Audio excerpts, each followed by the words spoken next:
Carpe Opticus, the good folks at Fustion Thermal that let me try out their Avenger 40 thermal weapon sight, are letting me try out their Avenger 55XR thermal weapon sight. Here I'm just going to do a quick unboxing. I've got the nice manual which I discussed last time. It's very well done. Of course it comes with a lens cleaning cloth, as all optics tend to do. All the legal information from them. Now getting to what is really important, what's inside the box in terms of hardware. Got a recharger for the 2 sets of 18650 batteries. Got another USB cable. Got a couple of carry boxes for the 18650 batteries. And of course we've got the Avenger 55XR.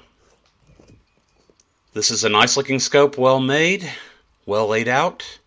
It's got a metal housing that helps dissipate the heat. It's got a nice unity mount that you can't see because of my thumb. It's got a 55mm arc-like lens and Tenebrakes lens cap. And the battery compartment is very well constructed, and it's actually easy to change out the batteries even in the middle of the dark, should you happen to need to. With 18650s, that's not going to happen very often. Moving on to look at some of the external controls, I really like the micro-click focus. It's very easy to use. There are 3 main buttons that are easy to find in the dark and that control most of the features that you use most of the time while hunting. There's also the record button and photo button, and then you have the power and sleep button on the opposite side. Overall, in terms of form and function, I really like the layout of the scope. Getting it powered on, taking a look at my water tank with 3 of my neighbor's dogs, taking a nice little dip in the middle of the evening. It took a couple days, but I finally got it mounted on my Lone Star Armory TX15 multi-purpose carbine enhanced and 6.5 Grendel. And I'm going to be sighting in some Druid Hill Armory Maker tipped Rex 95 grain all copper bullets. And I'm going to be using some Firebird 50 bio detonating targets. And for my first shot, it's going to be a miss, but that is going to be because I've done nothing to the scope. I've just put it on the rifle. I'm going to see where the bullet's going to impact. And it's impacted slightly to the right. It looks like about 3 3/4 inches, maybe just a tad low. Move my crosshairs. Let's see how we do. Firebird detonating targets are always a lot of fun. Carpe Sus, first hog. I actually spied this hog from several hundred yards off to the left. I was up on a hilltop, saw the hog come across the road, cross under the fence and onto the property. I drove around, across a creek, through some woods, and finally got to this pasture. Got out, went looking for the hog, and I had trouble finding it for a while. I finally found it, and then it's going to disappear on me before I get a chance to get a shot. Now I don't know exactly where the hog has gone, so I go looking for it, and finally I find it. There's my pig, headed away. Doggone it. And it was headed away, so I went after it. And despite my best efforts, I was never able to get close enough to get a shot. Here it is on the other side of a ravine. And I don't have a shot through the foliage. And so I'm going to have to try for this hog another time. Moving on to the next property. Entry is from the north. The winds are out of the north. And I've bumped these hogs at least twice where they've moved and changed positions as I've made my advance. It's also a very bright moon out. However, I've got a window here through the gap in the trees over the creek. Dropped the first hog. The second hog had trouble with. We'll take a look at that in a second.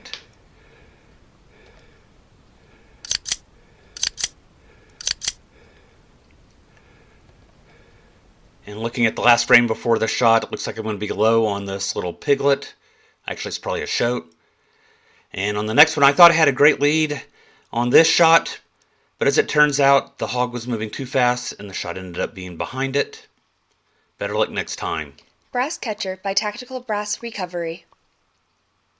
The boar came in at 100 pounds. The shot entered right through the center of the neck and exited out the opposite side. Moving on to the next property, Carpe Mephitis. I have a landowner that has a terrible skunk problem. I'm not a fan of shooting skunks, but this is what I do to help out the landowners. If they've got particular problems, I will try to address them. So there are a lot of skunks in this field right now. It would be definitely cheaper to shoot these with a 22 long rifle, but I've got a 6.5 Grendel. It's my do-everything rifle, so that's what I'm going to use. So that's 2 down. And I'm going to need to focus on this one.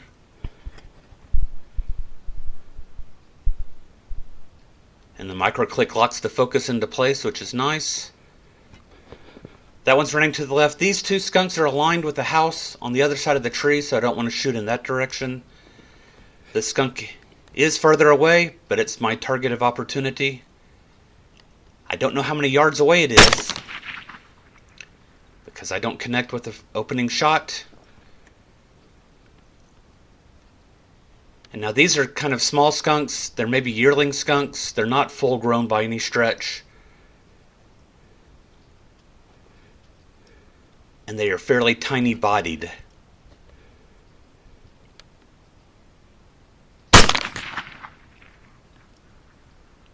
This is turning out to be an expensive skunk. And finally,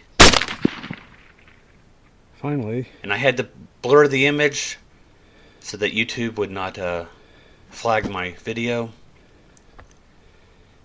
Pan back around past the skunk that's in front of the house, looking for the other one that was running south. There it is.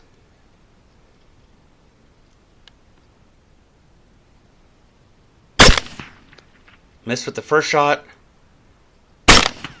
Clipped it with the second shot.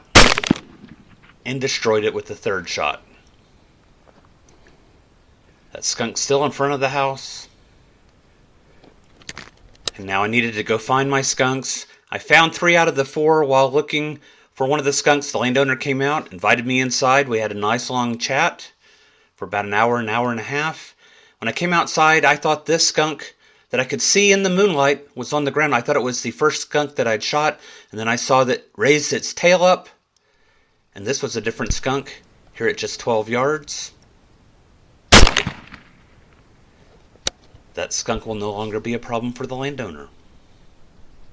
Notice I tend not to get too close to these skunks because sometimes they spray after they're killed.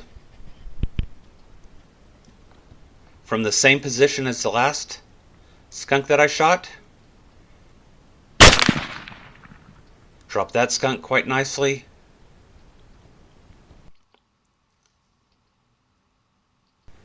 And the last skunk of the evening, I was actually leaving the property. A skunk crossed me on the driveway. I got out of the truck and it took off running. And here it slowed down. That is skunk number 7. And it did it for my night. And the very next day we had some very happy vultures feeding on skunks killed with lead-free ammunition.